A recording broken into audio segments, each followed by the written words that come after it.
Bugün hibrid təhdidlər ümumiyyətlə fiziki gücdən əlavə alternativ güclə rəqabətdə olan dövlətlər, ümumiyyətlə düşmən qüvvələr bir-birinə qarşı bu üsullarla, bu hibrid vasitələrlə deyək ki, müharibə elan edirlər və yaxud da elan edilməmiş şəkildə savaş açmış olurlar.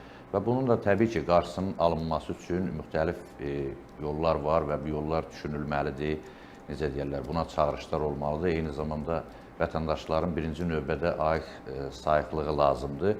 Çünki müasir tələblərə uyğun texnologiyanın da inkişaf etdiyi müasir dünyada təbii ki, bu sürətlə gedir özü də bu inkişaf və nəticədə sanki insanlar ayaqlaşa bilmir bu müasirliklə. İndi müəyyən sosial problemlərlə bağlı, müəyyən işlə bağlı, müəyyən məsələlərlə bağlı bu məsələlərə insanlar aludə ola bilmir. Amma təbii ki, bu təhdidlər davam edir və qəfil ola bilir ki, başın üstünü almış olur.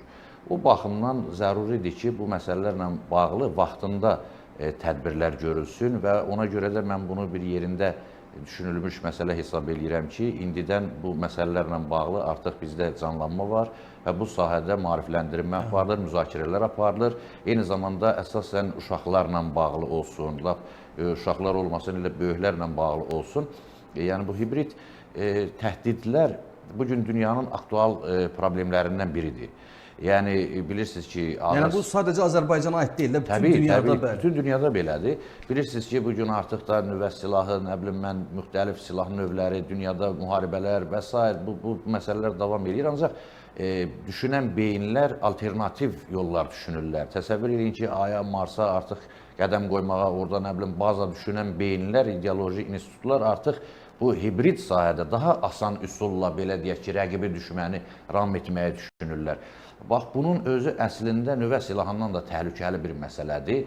İnsan, yəni, öz müdafiəsini düzgün qurmasa, əsasən beyinləri qorumaq lazımdır. Fiziki bədəni qorumaqla yanaşı, insanların təfəkkürünü, ideologiyasını qorumaq lazımdır. Ona görə ki, ruh düşkünlüyü, psixoloji təzyiq elə məğlubiyyət deməkdir. Tək məğlubiyyət silahla, nüvə silahla olmur və beyinlərin məğlubiyyəti daha amansız bir. Çünki tarixə biz baxdıqda, iflas etmiş, məğlub olmuş tərəflərin biz analiz eləyəndə görürük ki, hətta böyük hərbi strategiyaya sahib olan qüvvələr tarix boyu olubdur, dövlətlər, imperiyalar psixoloji sarsıntı nəticəsində, ruh düşkünlüyü nəticəsində onlar məğlubiyyətə düşər olurlar. Çünki orada artıq, yenə deyirəm, o dövrə görə, belə demək adlandırmaq mümkün olarsa da, elə o hibrid müharibədə məğlub olublar. Bax, bu baxımdan mən düşünürəm ki, insanlarımızın beynini sağlam saxlamaqdan ötürü, bu cür təhdidlərdən qorunmaqdan ötürü vaxtında tədbir görməliyik, tədbirlər görülməlidir. Bax, bu cür maarifləndirmə işləri aparmalıdır. Xüsusən şagirdlərin, nətər deyirlər, az yaşlıların, nəyə görə? Əsas sosial mediaya daha aktiv çıxış olan insanların ki, onların beyninə daha tez təsir eləyə bilirlər.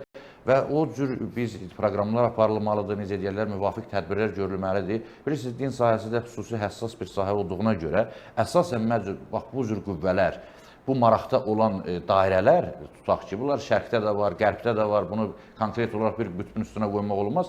Bu bir rəqabətdir və bu beyinlərin qorunması uğrunda deyək ki, müvafiq tədbirlər görülməlidir ki, həm bizim gənclərimizin, uşaqlarımızın və digər insanlarımızın təfəkkürü, beyni qorunmuş olsun, necə deyirlər, bu sağlam düşüncəyə sahib olmuş olsunlar ki, bu insanların vətənpərvərliyi, deyək ki, inkişaf etsin və yaxud da ki, sağlam dini, mənəvi dəyərlərə sahib olsun, eyni zamanda bizim milli dəyərlərimiz yaşadılsın.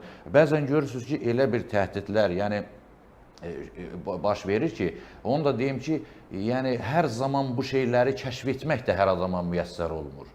Mən qınamıram, yəni insanların hamısı oturub belə şeyləri analiz etməklə məşğul deyirlər. Özü də xüsusən ki, bu müasir texnologiyalar, bu müasir inkişaf etmiş təfəkkür, ideologiyalar sayəsində ki, bu proqramlar yazılıb, işlənib dünyanın gizli beyin gücləri tərəfindən bəlkə də və bunları adi bir uşaq, böyük, məsələn, adi bir sosial həyatda yaşayan bir vətəndaş insan onu azad kəşf eləyə bilmir. Ancaq bunlar müxtəlif adlar altında insanların beyninə yeridilir. Heç kim elan eləyib demir ki, mən hibrid müharibə aparıram, sənin də beynini bu şeylərlə yuyacam. Xeyr, bunu ya din pərdəsi altında analiz eləyirlər. Hansı xalqın, hansı toplumun müqəddəs hesab elədiyi, pərəstiş elədiyi nə varsa, onun daxil